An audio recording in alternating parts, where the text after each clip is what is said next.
So my name is Bhawin Suchak. I'm the co-executive director of YouthFX. YouthFX is a media arts organization that works with young people in the city of Albany and throughout the capital region, and increasingly working on a national scale to really amplify the voices of young people of color in the film and digital media industries, which I think, at this particular moment, there's a lot of really exciting opportunities that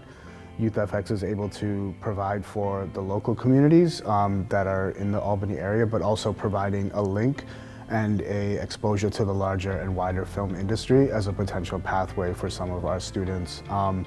of the other things that I think is really important about YouthFX is the space to build community and to give young people a safe space to express themselves, be authentic, and also be able to be in community with other artists so they can learn about what everyone else is doing and also build collaborations and relationships. One of the things that I always wondered is why were there no more programs for young people especially in our neighborhood here in the south end of Albany that were offering training or exposure or just even having the opportunity to experiment and have fun with digital photography and video. Interesting thing is that was around the time that YouTube was starting, so it wasn't quite as kind of widespread as it is now. And I think one of the things that we really wanted to do was create a space for young folks to really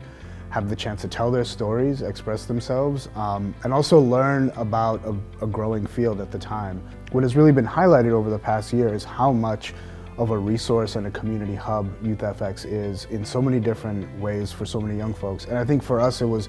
also a reminder of the responsibility we have as an organization to provide that space. And I think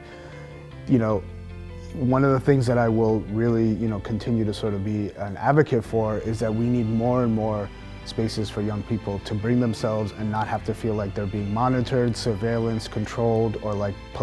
tone policed. So they're, because there's so many spaces that young people are in, they're told how to talk or how to dress, or you can't have a hoodie or you can't have this, rather than saying, what do you want? How can we create a space that's for you and by you? And so I think what we try to do is really just make sure that we are upholding our, part of the responsibility, which is to really always make sure that we're open and available for young folks to use as a resource. Without a doubt, the highlight of the Five of the Watch program for me was to be able to connect with so many incredible leaders. And I think that it's been exciting to have conversations that were part of the formal, kind of structure of the Five to Watch program. And what I found is that the time spent with the cohort was very enriching for me and energizing. So it wasn't one of the things that, you got to add one more thing to your agenda, but it was something that gave me a chance to kind of take a step back from the day-to-day work and the grind and say, what are some of the larger perspectives of the work that we're doing? What are some of the ways that we can share knowledge as a leader of a nonprofit organization? I want to be accountable to the community, so I want there to be a level of transparency to why, I'm the person selected, or why are the ways that, I'm doing the running a program or leading an organization is something that needs to be highlighted. And so for me, I see it as an opportunity to really share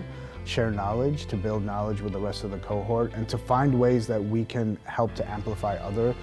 folks who are starting nonprofits or in the early stages who are struggling with issues around technical assistance or need more professional development.